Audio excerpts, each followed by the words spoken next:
biggest objection I heard was that Neo had to be the one since his powers not only exist within the Matrix, but also outside of it, in the real world aboard the good ship Nebuchadnezzar. Remember that time when he used some sort of telekinesis or technopathy to stop, control, and destroy the machine droids in the real world? Or how he was still able to see the aura of Smith in the machines after being blinded in Revolutions? No? Well, trust me, those things happened. It's easy to forget them amidst machine baby, keymakers, and Merovingia who's-a-whatsits. But here's the kicker. I bet if he tried hard enough, Neo would be able to do so much more in the real world with his powers. And it's not because he's the one. Oh no. Neo is able to have these superpowers because he's still in the Matrix. They all are. Morpheus, Trinity, enthusiastic rave dancer. Everything we're shown in these movies, from Zion to the city to the simulations aboard Nebuchadnezzar, are different tiers within a grand, complex, multi-layered matrix. Like Inception, but with more trench coats and fewer bois.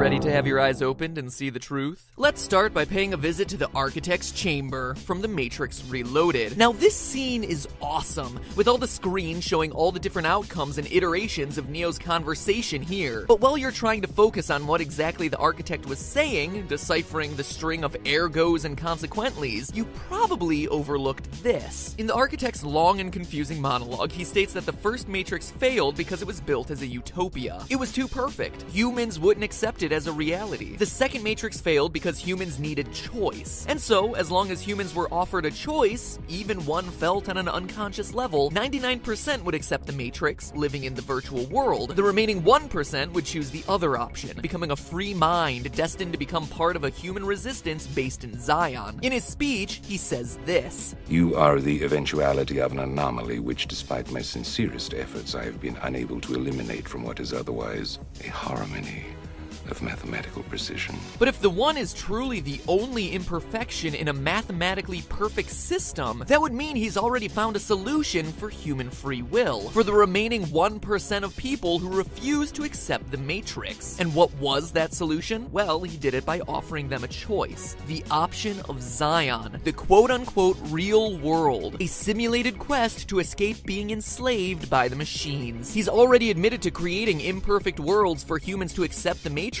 Is it really so hard to believe that he would create a simulated struggle as another tier within the Matrix to account for those humans who reject a digital world? It may seem like overthinking at first, but it actually explains a lot of logical errors from the franchise. First off, let's look at the hilariously convoluted plot of the machines. Futurama nailed this one on the head. Don't be ridiculous. Their bodies are being used to generate electricity. The idea came from an old movie called The Matrix.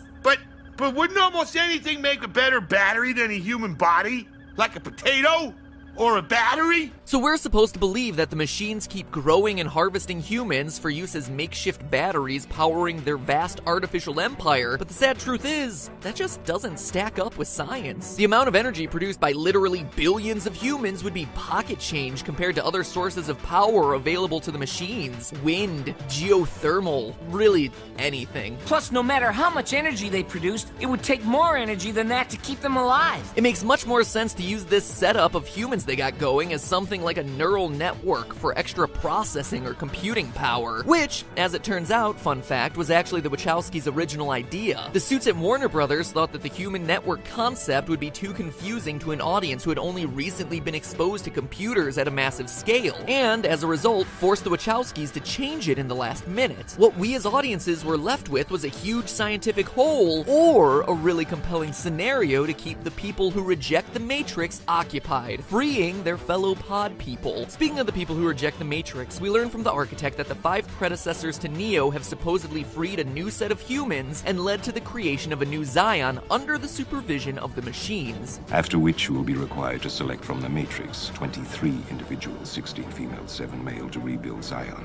I'm liking those odds. But dreams of repopulating the world aside, why would the machines have difficulty finding and gaining access to Zion when they're the ones who are allowing it to happen? Better yet, why would they allow Zion to exist in the first place if they knew the rebels were going to cause so much trouble for them in the long run? I mean, the Architect even admits they've destroyed it 5 times before. But rest assured, this will be the 6th time we have destroyed it, and we have become exceedingly efficient at it. What a waste of time! Really though, it all adds up. Due to the human need for free will, some humans will inevitably choose to reject the Matrix. When they do, they wake up and enter what they believe to be the real world, where they're all led by a false shepherd in the One, in a war that is, ironically, meant only to pacify them, to stop them from looking just a bit further and seeing that the real world, this real world, is yet another layer in the illusion created by the Matrix. The architect has successfully designed a system where 1% reject the Matrix, but still exist within the Matrix. I mean, seriously, why would Neo have telekinetic powers in the real world? The One is a superhero within the Matrix. The prophecies, though, say nothing about him also having powers outside of the Matrix. In fact, there are a ton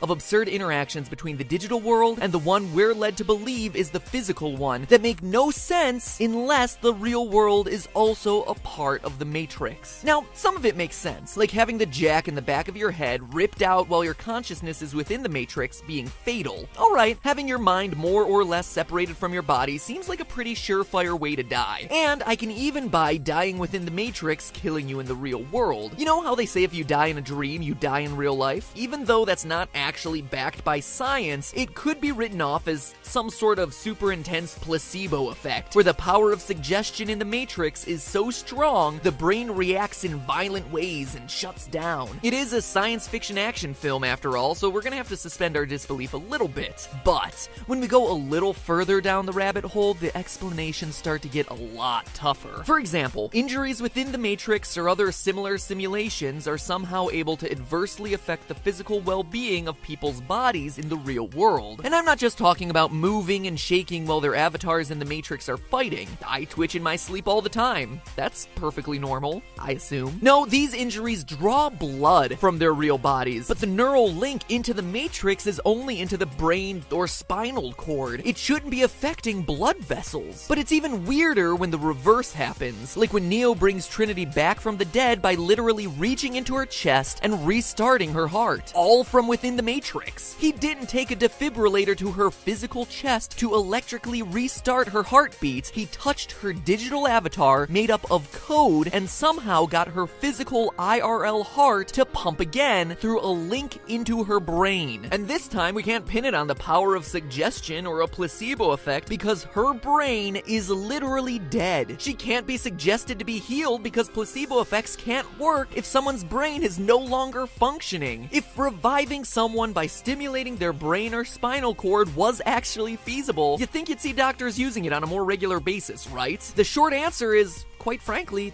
it doesn't make sense, unless the quote-unquote real world was also just a bunch of code. Speaking of problems with jacking in the third movie, Neo finds himself in the train station limbo area without being jacked in at all. But that doesn't make any sense from the movie's logic. No matter who you think the One is, whether it's Neo jumping into the Matrix or Agent Smith jumping out, the transition always needs to happen through one of those neural jacks. We also see the kid in Matrix Reloaded, and in the Animatrix, Dan Davis pulled themselves out of the Matrix by sheer force of will. This would seem to be a job for CinemaSins, except the sins can be explained if the real world and Zion are just constructs of the machines. But enough talk about logical errors. Let's talk cutlery.